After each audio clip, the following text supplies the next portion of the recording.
જિંદગીથી વિશેષ કશું ન હોઈ શકે. કોઈ એવી જલ્દબાજી ન હોઈ શકે કે ફટાફટ નદી ક્રોસ કરી લો.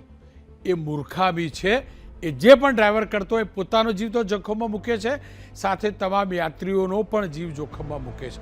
નદી ઉપર બનેલા કોઝવે એ પરમેનન્ટ રસ્તા નથી, ચોમાસા માટેના ભૂલથી પણ નથી. એ ઓવરબ્રિજ કે પુલ નથી, એ પાણી માટેનો જ રસ્તો છે, પાણી રોકવાનો કોઝવે છે.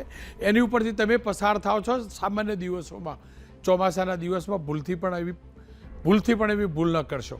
અંડરપાસની અંદર જ્યારે પાણી જુઓ છો, તમારી ગાડી નાની છે અને એસટી ડૂબે છે, એ પણ એક મૂર્ખામી છે.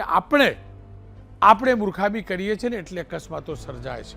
અને આનાથી પણ વિશેષ તમામે યુવક યુવતીઓને હાથ જોડીને વિનંતી છે, તમારા ઘરે તમારા મા બાપ તમારી રાહ જોતા હોય છે. એટલે મહેરબાની કરીને એમને તમને જે મોટા કર્યા છે ને એટલા માટે નહીં કે તમે જીવને જોખમમાં મૂકો માત્ર સેલ્ફી કે રીલ બનાવવાના ચક્કરમાં.